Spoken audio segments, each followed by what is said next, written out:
Yes, hello, welcome in online class session from Golden Public School. Myself Om Goyal and students, today we will discuss about the types of solution.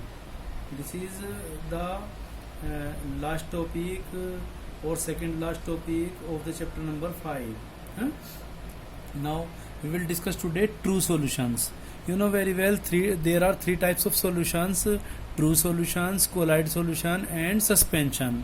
So in this chapter we will discuss deeply about the colloidal solution, and for this we have to prepare the infrastructure of the solution.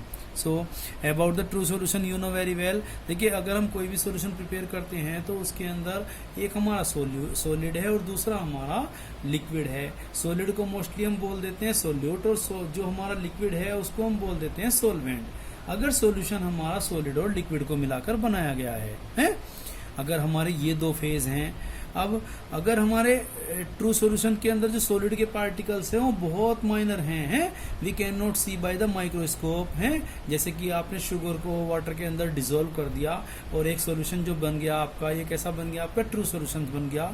Same condition है, आपने salt को water के अंदर dissolve कर दिया है, तो that solution is prepared is called the true solution. तो ट्रू सॉल्यूशन वे सारे सॉल्यूशन ट्रू सॉल्यूशंस हैं जिनके अंदर सोल्यूट की जो प्रेजेंस है वो through out the bulk equal है, या सोल्यूट की concentration through out the bulk solution के इक्वल है. कहीं से भी आप एक ड्रॉप उठा लीजिए, वहीं से ही आपको उस NaCl या उस शुगर की अमाउंट जो है आपको फिक्स मिलेगी या कांस्टेंट मिलेगी. तो इसको हम बोलते हैं true solution. So about the characteristics of true solutions, they are homogeneous और heterogeneous. You know very well about the homogeneous. अगर थ्रू आउट बल्क में एक जैसी कंसंट्रेशन है तो होमोजीनियस. अगर बल्क में कंसंट्रेशन जगह जगह डिफरेंट है तो उसको हम हेट्रोजीनियस बोल देंगे. सपोज हमने कोई एक ऐसा सॉल्यूशन अभी शुगर डाली है, वो पूरी डिसॉल्व नहीं हुई, तो वो क्या सॉल्यूशन हुआ है?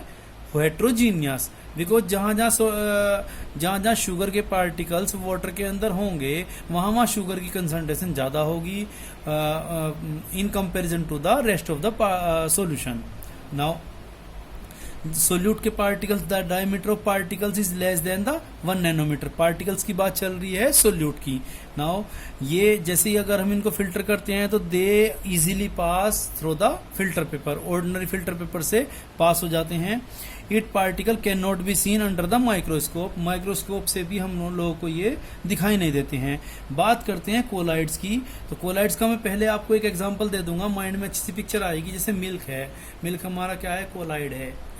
कोई भी पेन की इंक है, चाहे वो ब्लू है, ब्लैक है और अदर कलर्स की इंक है, तो वो कैसी है? अपने आप में कोलाइड्स है. हमारा ब्लड भी कैसा है? अपने आप में कोलाइडल सॉल्यूशन है. तो क्या है कि कोलाइडल सॉल्यूशन कब बनेगा? जब उसके अंदर टर्बिडिटी होगी. It means we can not saw और देयर इज नो विजिबिलिटी और there is no transparent solution is called the colloidal solution. तो क्यों होती है टर्बिडिटी? बिकॉज कोलाइड के पार्टिकल सॉल्यूशन ट्रू सॉल्यूशन के पार्टिकल से थोड़े बड़े होते हैं और लाइट आसानी से सॉल्यूशन के थ्रू पास नहीं हो पाती. तो इनको हम क्या बोलते हैं? Colloidal solution. Suppose this is a colloidal, this is a solution. अगर हमारे पास ये ग्लास है, लाइट पास अगर हो जा रही है आसानी से, तो क्या होगा? तो वो ट्रू सॉल्यूशन है. अगर नहीं हो पा रही, इसका मीनिंग क्या है? लाइट स्कैटर्ड हो जा रही है थोड़ी बहुत, तो इसका सीधा सीधा मीनिंग है थोड़ी बहुत पास हो जा रही है कि ये अच्छे से ट्रांसपेरेंट नहीं है. जितनी लाइट हम लोगों ने यहाँ दी थी उतनी लाइट पास नहीं हो पा रही है, बल्कि क्या है? कुछ पार्टिकल्स जो बीच में कोलाइडल पार्टिकल्स हैं, दे स्कैटर्ड द लाइट. और इसी को हम कई बार जो है नॉर्मली हम टिंडल इफेक्ट भी बोलते हैं, इस वाली टर्मिनोलॉजी को. So colloidal solution shows the Tyndall effect. Now the particle size का डिफरेंस है. The colloidal solution have the particle size larger than the true solution and smaller than the suspension. 1 nanometre से 1000 nanometre तक का size इनके बीच में होता है. Filter paper से जब हम इनको पास करते हैं तो they also passes the through the normal filter paper. जैसे इंक को आप फिल्टर पेपर करोगे तो नीचे भी जो है इंक आपको जो है कलर्ड नज़र आ जाएगी, या मिल्क को आप फिल्टर पेपर से आप फिल्टर करोगे तो यू कैन सी के नीचे भी जो है फिल्टर आपको मिल्क जैसा मिलेगा। इट मीन्स ट्रांसपेरेंट वाटर जैसा सॉल्यूशन आपको नहीं मिलेगा है। नाउ अगर पावरफुल माइक्रोस्कोप है तो we can see the colloidal solution easily. Now suspension की बात करते हैं, ये कैसे हैं, ये हेट्रोजीनियस हैं, फिर इनका डायमीटर जो है 1000 नैनोमीटर से बड़ा है, ये फिल्टर पेपर से पास नहीं होते हैं, और इनको हम नेक्ड आइज से भी कई बार देख सकते हैं। सिंपल सा एग्जांपल सस्पेंशन का कि अगर डस्ट के पार्टिकल वाटर के अंदर हमने डिसोल्व कर दिए या सैंड के कुछ पार्टिकल्स वाटर के अंदर डिसोल्व कर दिए, so that solution is called the suspension solution.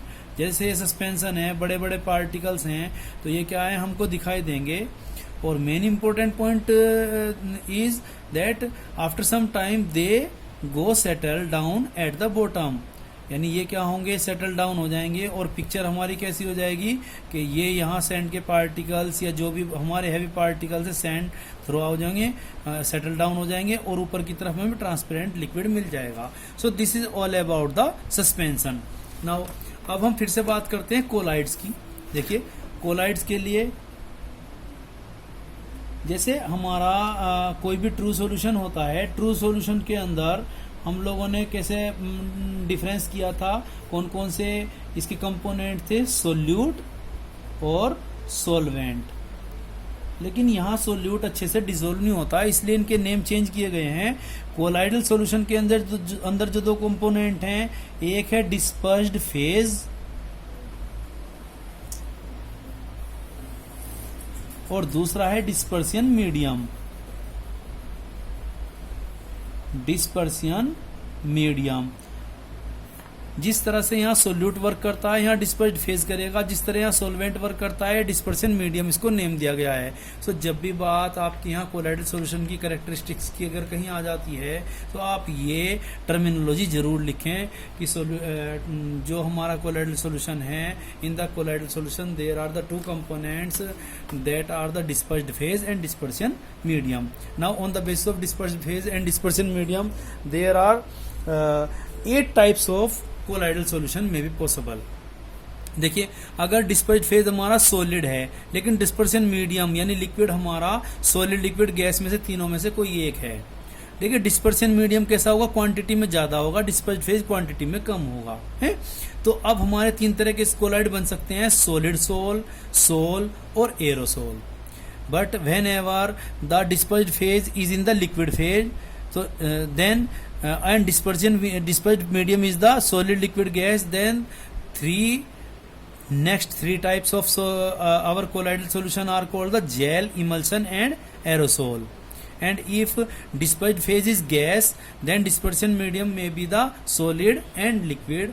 In this case gas and gas not possible, because whenever we mix gas as dispersed phase and we take the gas as dispersion medium, then the solution is prepared always true solution है, we cannot find the colloidal solution। तो यहाँ केवल 8 तरह के solution मिलेंगे। ये वाला जो फर्स्ट वाला सॉल्यूशन होगा सॉलिड सोल और दूसरा फोम आपको मिलेगा है। सम एग्जांपल्स हैं, यू कैन अंडरस्टैंड इजीली, आप इन्हें रीडिंग कर लेंगे तो आप अच्छे से इनको समझ लेंगे। नाउ देखिए इसके बाद एक बहुत अच्छा क्लासिफिकेशन है कोलाइड्स का, हर बार यहाँ से क्वेश्चन आता है, बड़ा इंपॉर्टेंट पार्ट है ये कि कोलाइडल पार्टिकल्स में डिस्पर्स्ड फेज और डिस्पर्शन मीडियम के बीच में जो इंटरेक्शन है उनके बेस पर 2 तरह के कोलाइडल सॉल्यूशन हमारे होते हैं। एक होता है लायोफोबिक और दूसरा लायोफिलिक है। लायोफिलिक वो हैं जबकि इन दोनों ये जो डिस्पर्स्ड फेज है और डिस्पर्शन मीडियम है इनके बीच में इंटरेक्शन अच्छा होता है ये एक दूसरे को लविंग नेचर शो करते हैं, तो कैसा होगा लायोफिलिक। और अगर इन दोनों के बीच में इंटरेक्शन अच्छा नहीं है तो कैसा होगा लायोफोबिक है। लायोफोबिक लायोफिलिक की कुछ क्वालिटीज हैं कि जो हमारा लायोफोबिक है ये कैसा होता है, स्टेबल नहीं है, सेटल डाउन हो जाएगा। इसको स्टेबल करने के लिए कोई प्रिजर्वेटिव या स्टेबलाइजिंग एजेंट हमें ऐड करना पड़ेगा, इरिवर्सिबल है और इसको हम प्रिपेयर कर लेते हैं नॉर्मली आपस में तेजी से मिक्स करके। लायोफिलिक जो हमारा सोल है ये कैसा होता है, ये स्टेबल होता है, लेकिन प्रिपेयर करने में थोड़ी दिक्कत आती है। इसको एक स्पेशल कंडीशन में हम लोग प्रिपेयर कर पाते हैं। कुछ कंडीशंस हैं, कुछ आपके यहाँ एग्जांपल्स हैं कि how can we prepare the colloidal sols. तो लायोफिलिक सोल्स को प्रिपेयर करने के मेथड्स हैं, वो हम लोग नेक्स्ट चैप्टर के अंदर डिस्कस करेंगे और नेक्स्ट टॉपिक के अंदर डिस्कस कर लेंगे हैं। इनके लिए कोई स्टेबलाइजिंग एजेंट की रिक्वायरमेंट नहीं पड़ती, और ये कैसे होते हैं, लिक्विड लविंग सोल हम इनको मान लेते हैं। सो देखिए ये हमारा जो है on the basis of interaction between the dispersed phase and dispersion medium. अब कोलाइड्स का जो है पार्टिकल्स, डिस्पर्स्ड फेज के पार्टिकल्स के बेस पर भी 3 टाइप के हमारे कोलाइडल हो सकते हैं। मल्टी मोलिकुलर, जब बहुत सारे मोलिक्यूल आपस में एग्रीगेट होते हैं हमारे डिस्पर्स्ड फेज के, तो मल्टी मोलिकुलर कोलाइड्स बोलते हैं। मैक्रो मोलिकुलर एसोसिएटेड नहीं होते, लेकिन अपने आप में पार्टिकल्स बड़े बड़े होते हैं, तो इनको हम बोल देंगे मैक्रो मोलिकुलर कोलाइड्स। ये बड़ा इंपॉर्टेंट है, एसोसिएटेड कोलाइड्स। अगर कंसंट्रेशन बहुत कम है तो ये नॉर्मली इलेक्ट्रोलाइट की तरह बिहेव करेगा, लेकिन अगर कंसंट्रेशन ज़्यादा है तो ये कोलाइड की तरह बिहेव करेगा। So that type of colloids which on low concentration show acts as the simple electrolyte or natural electrolyte, but on increasing the concentration they behaves as the colloids. Soap हमारा या soap solution हमारा बहुत अच्छा example है। Krafft temperature, micelles are formed only above the certain temperature as called Krafft temperature. SEM critical micelle concentration की बात करते हैं। जिस कंसंट्रेशन से ऊपर कोई भी हमारा एसोसिएटेड कोलाइड का बिहेव करता है तो वो कंसंट्रेशन अपने आप में क्रिटिकल मिसाइल कंसंट्रेशन बोलते हैं। सोप वाले टॉपिक को हम डिस्कस करेंगे बाद में हैं। Thank you.